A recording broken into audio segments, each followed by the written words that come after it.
आज भी उसी प्रकार की एक डिक्टेटर सरकार हमारे देश पर राज कर रही है, जिसे हटाना अति आवश्यक हो जाता है। ये जो पूरा लेजिस्लेटिव एक्सरसाइज करने का प्रयास, एक विधेयी कार्रवाई करने का प्रयास केंद्र सरकार कर रही है, ये पार्लियामेंट के, राज्यसभा के अधिकार क्षेत्र के बाहर है। बेंगलोर में भी बैठक हुई, मैं उस बैठक में मौजूद था, उस कमरे में मौजूद था। वहां पे नेताओं की, तमाम जो बड़े बड़े जनप्रतिनिधि पहुंचे थे, उन सबकी एक ही राय थी, और राय ये थी कि व्यक्तिगत महत्वाकांक्षाएं, मतभेद और मनभेद, ये म से शुरू होने वाले तीन महत्वपूर्ण शब्द, मनभेद, मतभेद और महत्वाकांक्षा, इन तीनों को दरकिनार कर कर देश को बचाने के लिए सबको साथ आना होगा। और देश पर महंगाई का आक्रमण हुआ है, देश इस समय बेरोजगारी की चुनौती से जूझ रहा है, एक निकम्मी सरकार, एक निर्दयी सरकार के आक्रमण से देश बचने का प्रयास कर रहा है। देश को बचाने के लिए जनप्रतिनिधि जन आवाज सुनकर साथ आए हैं, और मुझे लगता है कि इसका निष्कर्ष जो निकलेगा वो बहुत अच्छा निकलेगा। 77 के दौर में भी ऐसा ही हुआ था। इंदिरा गांधी जी की एक बहुत ही शक्तिशाली सरकार को हटाने के लिए कई राजनीतिक दल, विपरीत विचारधारा के राजनीतिक दल, जनता पार्टी से लेकर वामपंथी, कम्युनिस्ट से लेकर सोशलिस्ट, सब एक छतरी के नीचे आए थे, क्योंकि उस समय की मांग थी कि एक डिक्टेटर सरकार को हटाना है। आज भी उसी प्रकार की एक डिक्टेटर सरकार हमारे देश पर राज कर रही है, जिसे हटाना अति आवश्यक हो जाता है।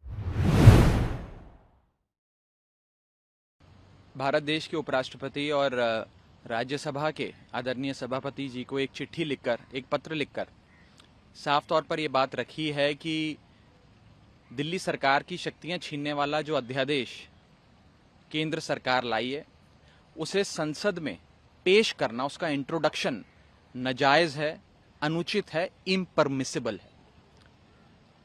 11 मई 2023 को सुप्रीम कोर्ट की संवैधानिक पीठ ने, कॉन्स्टिट्यूशन बेंच ने एक सर्वसम्मति से यूनानिमस निर्णय दिया था, जिसके तहत तमाम शक्तियां, अफसरशाही से संबंधित, सर्विसेज से संबंधित, अफसरों से काम लेने की, उनको काम देने की जो शक्ति है, वो चुनी हुई, लोकतांत्रिक ढंग से चुनी हुई अरविंद केजरीवाल जी की सरकार में है। ये बात सुप्रीम कोर्ट ने अपने निर्णय के माध्यम से सिद्ध करी। 11 मई 2023 को यह फैसला आया, और मात्र 8 दिन के भीतर केंद्र सरकार एक ऑर्डिनेंस लाकर, एक अध्यादेश लाकर इस फैसले को उलट देती है, पलट देती है, ओवरटर्न कर देती है। इस अध्यादेश को अब राज्यसभा में इंट्रोड्यूस करने की कवायद केंद्र सरकार द्वारा की जा रही है कि राज्यसभा से और लोकसभा से इस पे मोहर लगवाकर इसे कानून के रूप में तब्दील कर दिया जाए।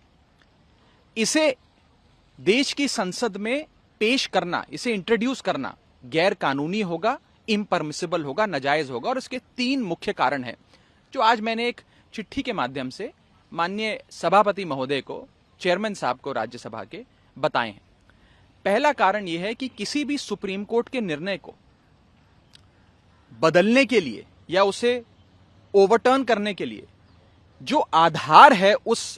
सुप्रीम कोर्ट के निर्णय का, उस आधार को बदलना पड़ता है। अगर आप आधार नहीं बदलेंगे और मात्र एक अध्यादेश लाकर सुप्रीम कोर्ट के फैसले को पलटने का प्रयास करेंगे, तो वो गैर कानूनी ठहराया जाता है। No law can nullify a Supreme Court judgment without changing the basis of the Supreme Court judgment. ये मेरा पहला पॉइंट था, पहला बिंदु। दूसरा कारण कि इस बिल को क्यों नहीं इंट्रोड्यूस करना चाहिए, पेश करना चाहिए, वो ये है कि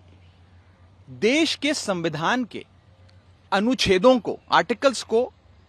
प्रभाव देने के लिए या उसे पूरा करने के लिए, सप्लीमेंट करने के लिए या इफेक्ट देने के लिए ही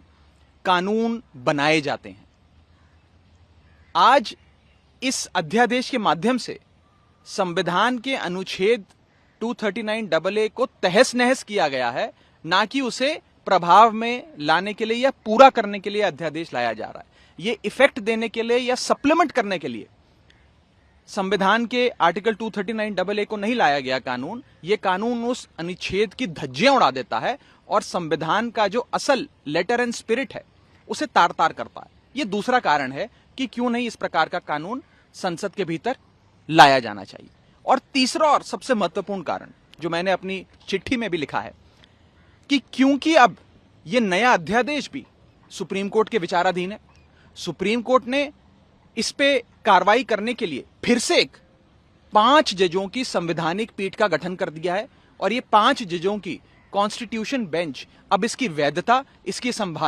ये संवैधानिक है कि नहीं है, इस पर गहन चर्चा कर बहस कर अपना निर्णय देगी। तो जब ये मसला जब तक सुप्रीम कोर्ट के विचाराधीन है, सब जुडिस है, तब तक उसे संसद में नहीं पेश करना चाहिए और उस पर किसी प्रकार की बहस या वोटिंग नहीं होनी चाहिए। ये जो पूरा लेजिस्लेटिव एक्सरसाइज करने का प्रयास, एक विधेयी कार्रवाई करने का प्रयास केंद्र सरकार कर रही है,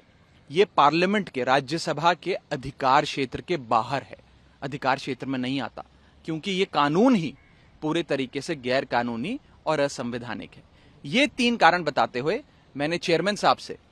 विनती करी है कि इस कानून को विड्रॉ करें, इसे कतई भी इंट्रोड्यूस ना होने दें, पेश ना होने दें, और केंद्र सरकार को यह हिदायत दें कि इस प्रकार के गैर कानूनी अध्यादेश या गैर कानूनी बिल्स पार्लियामेंट के भीतर नहीं आने चाहिए। देश के संघीय ढांचे की रक्षा की जाए, यह हमारा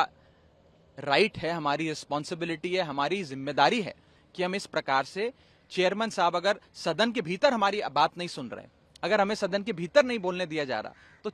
एक चिट्ठी लिखकर, एक लेटर लिखकर अपने सारे जो कानूनी दलीलें हैं वो माननीय चेयरमैन साहब के सामने रखें, ताकि वो उचित फैसला ले सकें। मैं यही उम्मीद करूंगा कि चेयरमैन साहब संविधान को, संविधान की मर्यादा को और इस देश के लोकतंत्र की जो मूलभूत भावना है उसका ख्याल करते हुए इस प्रकार के अध्यादेश को पेश नहीं होने देंगे और सरकार को यह हिदायत दें कि इस प्रकार के गैर कानूनी कामों में